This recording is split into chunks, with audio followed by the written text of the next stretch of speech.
Thank you. It's a pleasure to talk to you. And I want to talk today about the work I've done in artificial intelligence for education. Now, it was 13 years ago that Sebastian Thrun and I said, we've been teaching a class at Stanford University, but we would like to bring it to the whole world. And so we put together this online class and made it available for free. And at the time, there were several of us doing that. So you saw me and Sebastian doing this work that became Udacity. And meanwhile, Daphne Kohler and Andrew Ng were doing the work that became Coursera. And that's four of us that were all working in the field of machine learning, who were now saying we wanted to work in education too. And so why was that? Was that just a coincidence? I don't think so. So I think we all felt that if you collect more data on what students were doing, we were able to have an improvement, and that for the first time, the tools were available to do that. The ability to use online video and YouTube and interaction and so on.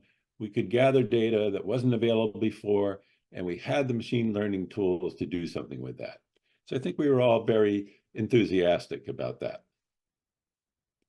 Now, I had written this paper called The Unreasonable Effectiveness of Data that had shown how in many other fields besides education, if you gather enough data, you do some computation on it, you can make improvements. And now we were thinking, we'll just take this data about education and hope we'll get a similar success.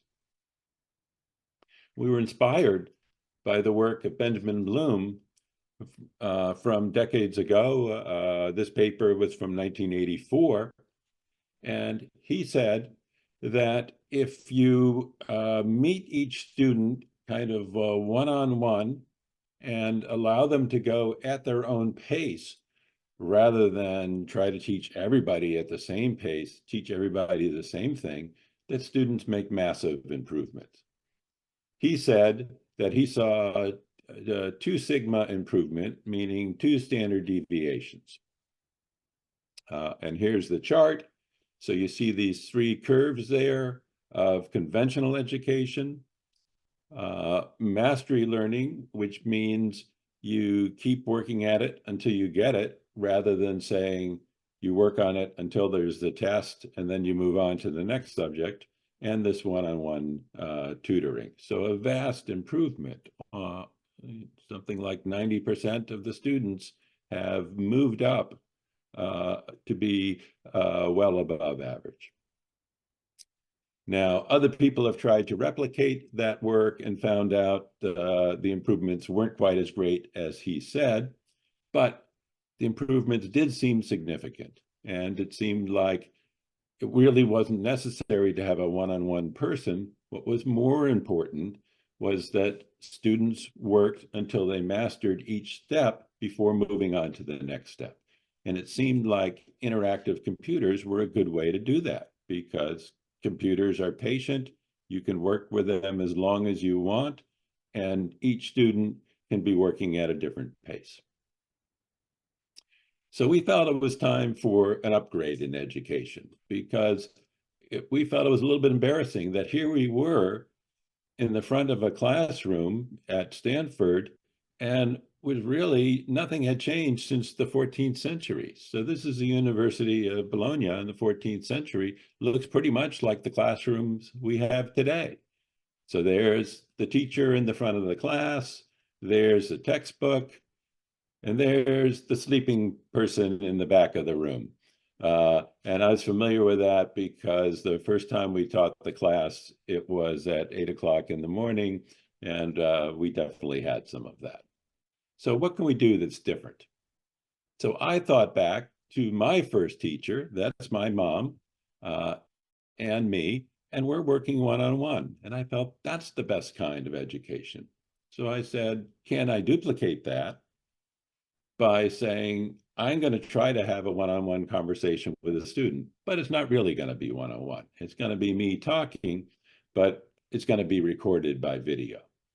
And the way you try to make it personal is by having a lot of interaction where the student answers questions and giving the student the capability to go at their pace, to slow down, to repeat the lecture over again, to move around.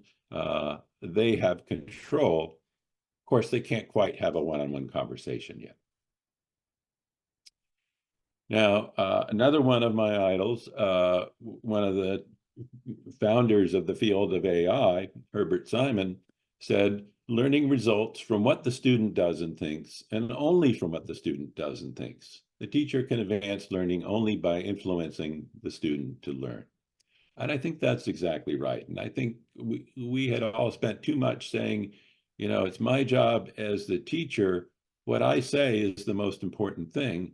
And that's just not true. What's true is what the student does, and the teacher is just there to help guide them. So we did the class. It was mostly based on video of me talking and drawing on paper. We kind of felt like it was more personal if you saw me drawing as I'm thinking rather than if it was polished slides. So we thought that was a good approach.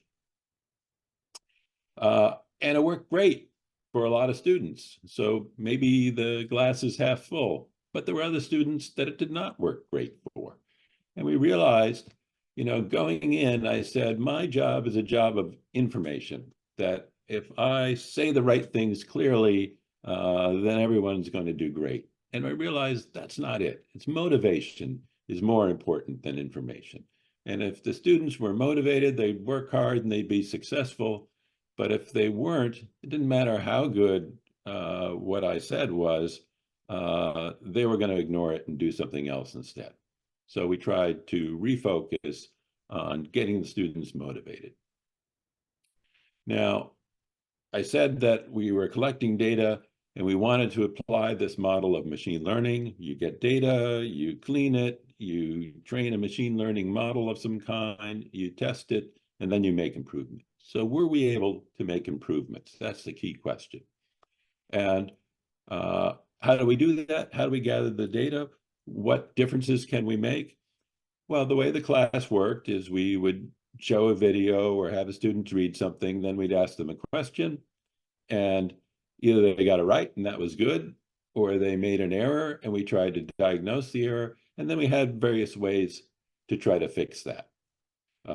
So we might have a different video that we could show them if they got one wrong answer, or a different problem we could show them. But so there was some flexibility, some personalization to each student, but mostly everybody got the same flow. And after you had corrected the mistake you made on one problem, everybody went back and did the same thing. That was the available technology of the day, when kind of YouTube was the best technology we had. Here's a PhD student, Robin Schmucker, working with the company CK12, and said, if you're careful about how you collect this data, looking at every question and the responses you get, trying to figure out the difficulty of those problems, and you train on what students have done in the past, then we get about a 10% improvement. So we can, we see what other similar students did and what they had problems with and what we tried to correct it. Now, if we get a new student, we can get them through the class with about a 10% improvement. Here's another work that said, this is aimed at using the data, not at improving the students, but at making it easier for the teachers in the class to work with the students. So we would take 100,000 submissions to one of these online classes, and these submissions were programs that they wrote in response to a question. And then this diagram here that looks like modern art is a clustering of those 100,000 submissions into about 50 clusters. And then what we would do is we say, we still don't have the computing power to automatically grade those, but we would have a human select out one element of each cluster and give grades to that and give feedback and said, you got it mostly right, but here's the one thing you got wrong. And then we gave that same feedback to everybody who was in the same cluster. So everyone didn't get quite personalized feedback, but they got feedback that was appropriate for what they did. And the great news is, instead of having to do 100,000, we only had to do 50. So we're multiplying the power of the human teacher by a substantial amount. So that's great. The bad part was there were still 1,000 that were so different that they didn't cluster into one of the clusters. And then we had a choice. We could either grade all thousands of those, or we could say, gee, your response was really interesting. Maybe you should talk to one of your peers and get feedback from them. So two paths. We can make students slightly better by making good choices, and we can make the teachers much more effective and allow them to reach more students. So should we get excited for this amount of incremental progress? Or what I would wanted to do was say, it's great to make students 10% better, but I want to make them twice as good. What can we do to get to that level? And to answer that, I want to make this distinction between conventional software and AI problems. Because it's not just, we talk about the types of solutions like using deep learning and neural nets, but it's more than just the type of solutions, it's the type of problems that are different too. So I was reminded a few years ago, I got this alert on my phone that said time to depart to return my rental car to the airport. And I said, that's great. The computer successfully parsed my email from the rental car company and put it in my calendar and put up a map and got everything right. But then it said time of travel, 23 minutes by bicycle. Now, on the one hand, this seems like a clever suggestion because I was in the habit of commuting by bicycle to work every day, and it took about that amount of time. So the system learned that that's something I do. On the other hand, it doesn't really understand what it meant to return a rental car and that wouldn't be practical. And so I thought, can we fix that? And I said, with traditional software, we really can't fix that. We have no way of having traditional software worry about all the possibilities of every type of appointment you might have in your calendar. So there was no way to fix that. But with artificial intelligence, maybe you could. And so over the last year or so, as we started to get these chatbots, I started challenging it with questions like this. And now we have a chance. So Edward Sapir, the linguist, said that there's this distinction between language where the boundaries of language are not solid. He talks about it as saying all grammar is leak, that any attempt to formalize language doesn't get everything quite right. But now we have these tools, these chatbots that seem to go beyond that and allow us to do these things. So I said, I want to revisit this task of teaching students that now we have mankind's greatest technology. What I think is the most amazing invention that mankind has ever made. And I'm not talking about artificial intelligence. I'm just talking about the written language. It goes back 5,000 years ago when we as a species first started writing. Now we've recorded all this, and there's so much there that we can now put it into a computer and work with that. And so finally, just in the last couple of months, when I can now go to a computer and say, I have to return a rental car, should I go by bicycle? And it will now say, no, it's not practical or safe. So we have something that can finally address these strange problems without having to explicitly program in line by line all these possible exceptions. So that seems exciting. Seems like we can apply that to the problem of education.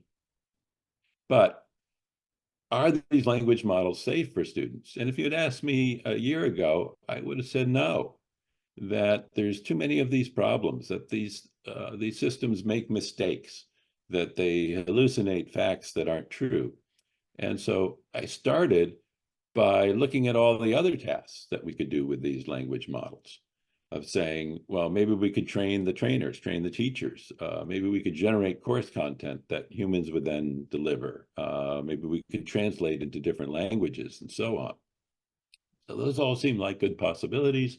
But over the past year, things progressed so much to the point where I said, yes, those are good opportunities too. But having something that talks directly with the student also seems, for the first time, to be possible. And we saw over the last year that that's now happening. So the Khan Academy has this kind of one-on-one tutor called Conmingo that you can actually have a discussion with. And it's somewhat similar, somewhat just taking an off-the-shelf language model, but it's got to be tuned specifically for the cause of education. So you notice the little box in the middle here that says, my code isn't working, what's wrong? Here it is. And a traditional language model would just say, well, here's the correction. Do this instead. But the Conmingo is trained to say, my job is not always to give the right answer. My job is to help the student. And so here you give a hint to help the student along rather than just give the whole answer.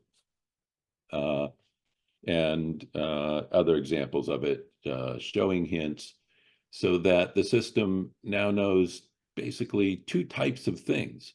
So it knows facts about the subject matter, about mathematics or about programming, but it also knows about pedagogy, about education. It knows what moves I should make to help the student. And it's really just in the past year that it's become possible to make something like this. Now, I've been inspired by this book, The Diamond Age, by the science fiction author Neal Stephenson, in which he envisions this automated computer in the form of a book that's given to a young lady, and she's able to educate herself. I was once on a panel for education, similar to this meeting now, and Neal was there, and I told him, you know, all of us in this field are all just trying to follow up what you invented. And he said, well, I didn't invent anything. That's up to you guys. I just made up a story. I don't know how to do it. You guys know how to do it. And I just sort of tried to report on what it would be like.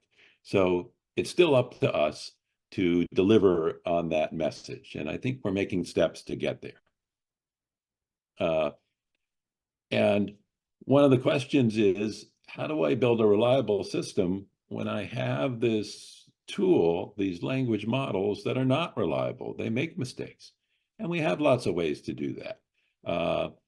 So we put together, we do that in our data centers where we have lots and lots of computers and some of them fail, but the system as a whole still works. So we do that by having the components say vote of one of them got the wrong answer, but two of them might get the right answer. And we monitor very carefully for this failure, and we test them. And we do this continual improvement of making things better a little bit at a time. We have checklists, and we try to keep the human involvement out of it so that that process of checklists can continue. Now, specifically for building reliable systems with unreliable language models, we have this approach of fine-tuning. You've got a model, now you give it a small amount of new data for the particular topic you're trying to teach today. Maybe we do that with annotations, where you don't just give it, here's today's lesson, but some teacher annotates it and says, here's why that's important.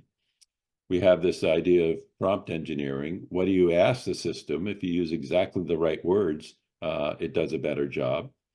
We have this idea of reinforcement learning with human feedback. So sometimes just giving it more data, here's an example of some more text that should go in the lesson. Sometimes that's enough. And sometimes you really need the human feedback to say, tried solving this problem. The computer says one thing and the human says, yes, that was good, or no, that was bad. Maybe we want to wire multiple models together rather than say there's going to be one computer program that solves everything. Maybe we have lots of them and we combine them. Maybe we give them the ability to go out to other knowledge bases or tools. So rather than trying to teach them how to do arithmetic, we just say, well, you can use a calculator. This idea of chain of thought reasoning is important. So you ask a language model to solve a problem, and you tell it, as you're giving me the answer, work step by step and say what you're doing as you're going. And that encourages it to do better, which is interesting because the same thing happens with human students. If you tell them, put down, show your work as you're answering, they do better as well. There's this idea of constitutional AI, which says, rather than using the traditional approach of showing the system more examples, more data, what you can try to directly tell it what to do. So it's kind of a form of prompt engineering, but rather than saying, for this particular problem, here's what I want you to do, you say, here's something I always want you to do. I always want you to be truthful. I always want you to be helpful to the student, and so on. And then this idea of funneling through problem solvers or programming languages.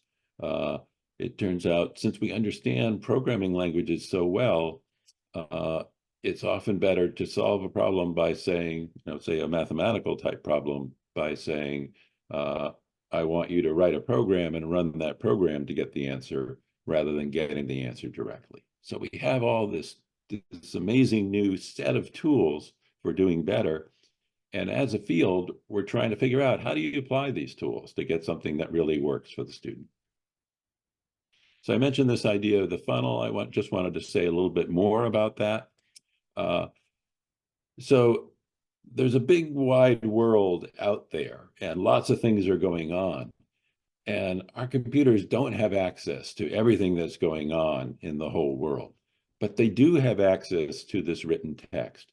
So I think of that as a funnel. We're taking everything in the world and we're just squeezing it down into a small amount of written text. We're feeding that into our systems, and our systems have these neural nets and they squeeze it down some more.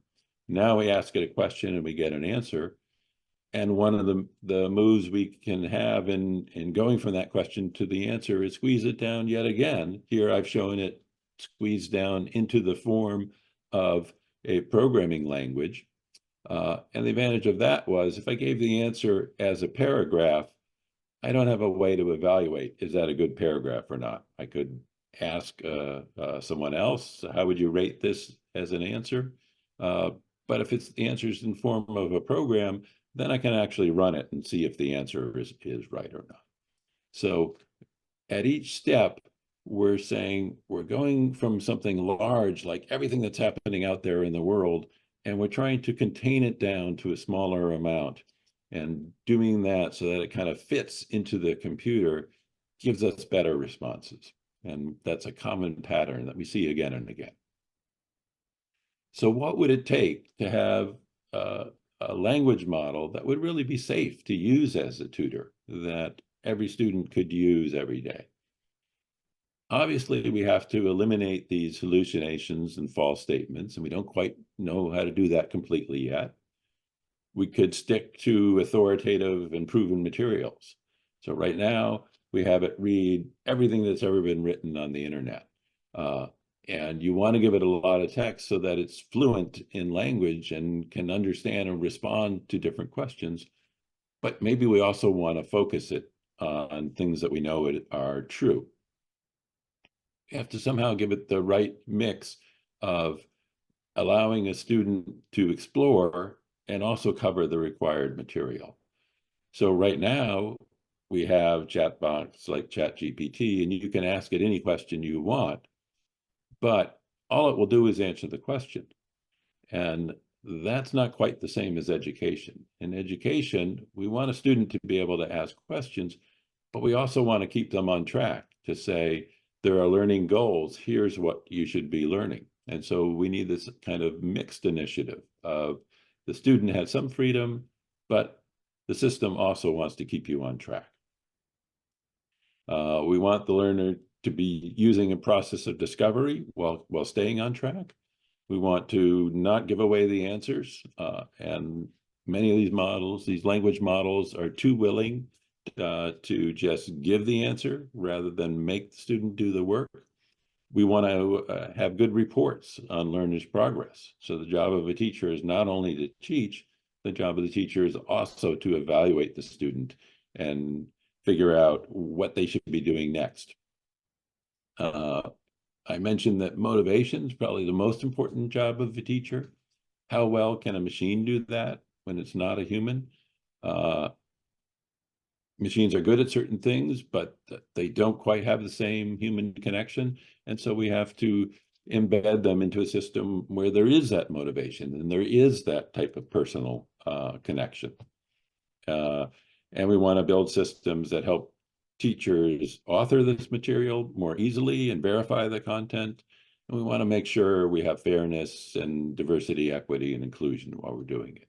So there's a lot of challenges to using these very exciting new tools, but tools that have limitations and need to be worked out for these purposes.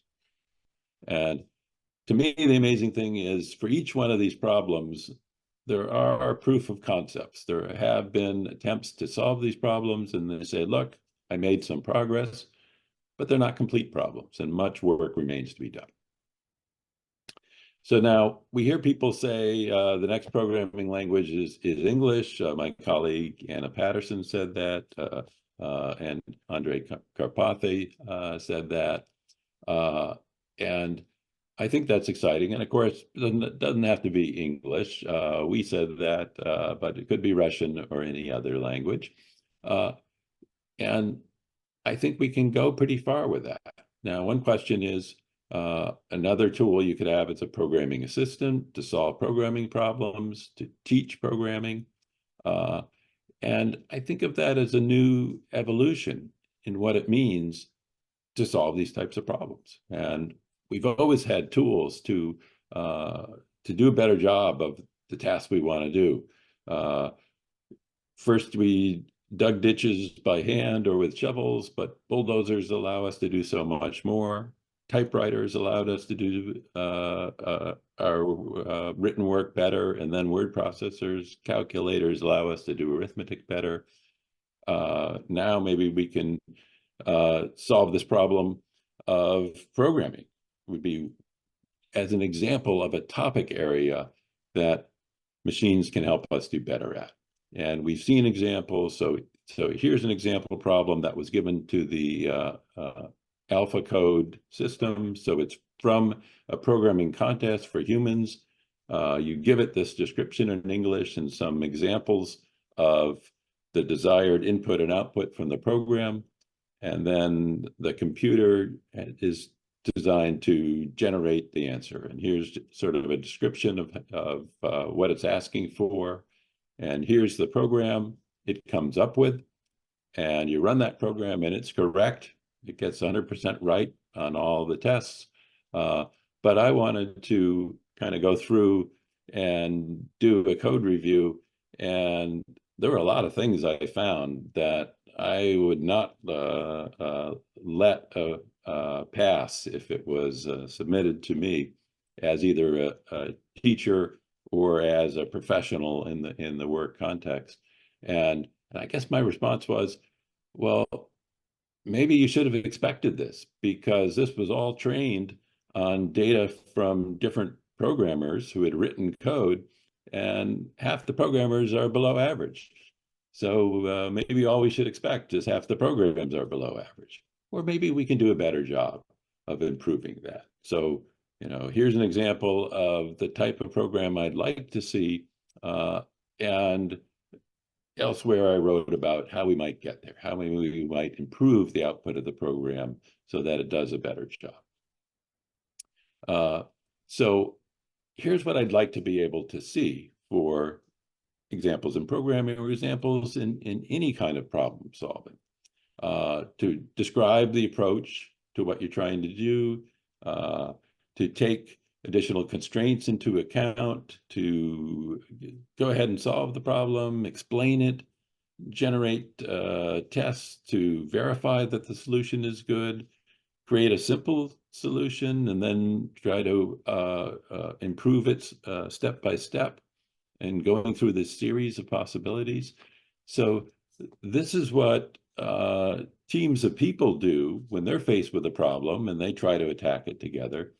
And we want to enable this same kind of interactive problem solving for a human with a computer, to allow them to get to a better solution. And part of the question is, who's going to do what? So we have a human, they have their skills and ability. We have a computer, it's got its skills. Who's going to do which part of the task? Describing the problem, describing the solution, and so on and so on. And for each of those, we have to figure out what's the best way to do it. We've got this partnership of human and machine. Who's going to do what? Who's going to step in?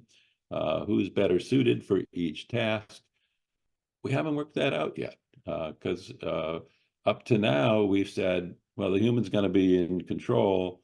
The computer maybe can pitch in a little bit. Now it's going to be more of a partnership.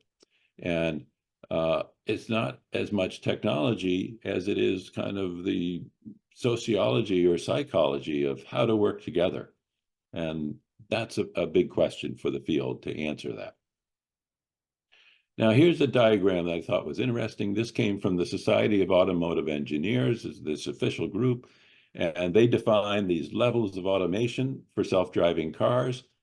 It's great. And now you can say, is Tesla, I think they're at level 2. And it's good that they have this clearly defined. But one of the things that really bothered me about this picture is, there I am on the left, and I got my hands on the steering wheel, and it looks like I'm doing great. And over on the right, now I've disappeared. I've turned into little dots. So I'm gone. And I don't really want a tool that's going to make me disappear. So they kind of raise the idea of automation as a one-dimensional trade-off. There's more automation, and now because there's more automation, there's less of me. And I don't want that. I want to say, yes, there are places where I really appreciate automation, but that doesn't mean that I have to disappear. There might be times when I want to have high automation, but I also want to have high control for myself. So let's make that two-dimensional rather than one-dimensional. Let me choose the point where I want to be. This was an example of work done at Google to try to get at kind of this whole problem. And so another approach to trying to help do the programming task, but not just looking at saying, let's have a machine automatically get to the answer, but saying, let's train not just on the final code, the final stuff that people had written, but let's train on the whole process. So big companies have these databases of, someone started writing a program and then they made a mistake and then they made this correction and so on. And so this system knows all that. It doesn't just know the final answer, it knows all the mistakes that were made in getting to the answers. And so it can help you with the process of saying, here you are now, this is probably the kind of mistake you have, let's help fix it, rather than saying, I'm going to automatically get you right to the end. And I think that's a better approach. We want to build teams of people and computers that work together, rather than saying, let's build a computer that's going to completely replace the human and take their place. So, here's a diagram of the software development life cycle. There's all these parts of designing and developing and testing and deploying and so on. And we have lots of documents that we write and lots of people involved in each of those steps. And then down in the lower right, we have this development, we have this little diagram of the neural net. And the neural net has this great property of what we call backpropagation or differentiability, where we can say if the answer that comes out on the right is wrong, then we can automatically go back to the left and correct some of the steps so that it will be better the next time. And that's the property of machine learning of neural networks. And we have it there, but that's just a small part of the whole process that has all these people and documents involved, and we don't have tools to help them. So I want to put that same process of automated noticing that there's an error and fixing that error. I want to put that into everything so that it helps everyone in the process, not just automatically helps the program get better. And I think we can do that. So where are we with education today? So education is imparting general knowledge, things everyone needs to know, and specific knowledge you need to do a profession, and developing reasoning and judgment skills that go beyond any specific profession. And it's also there to promote civic and social coherence. So you go to school to be involved with other people and learning how to work together. And the questions are, which ones of these can be helped by having computers be part of the loop, part of the solution, and which ones of them are computers are just a tool, and most of them are going to continue to be done by people. And I think it's going to be a mix. So the way I look at it, these large language models are the first tool we've ever had that can solve the open world problem, that can solve this, no, I shouldn't take my bicycle when I have a rental car. And within the domain of creating online classes, we have candidate approaches to get around all these problems that the language models aren't perfect today. But we got a long way to go, right? We can't just say, can we build this system tomorrow? There's lots of big questions that need to be answered. And now there's all these challenges to views on what is education for? What is the future of work going to be like? What is citizenship going to be like? How is that all going to change? And I think, so we need people that have the technical skills in computing and math and so on. But I think a lot of these big problems are going to be more of these social type issues. So we also need people that are aware of those. And that means it's just a really exciting time, that there's lots of opportunities to do good, to improve the world. But we need people who understand what the issues are and can make those moves in the right direction. So why don't I stop sharing now and open it up for whatever questions you have.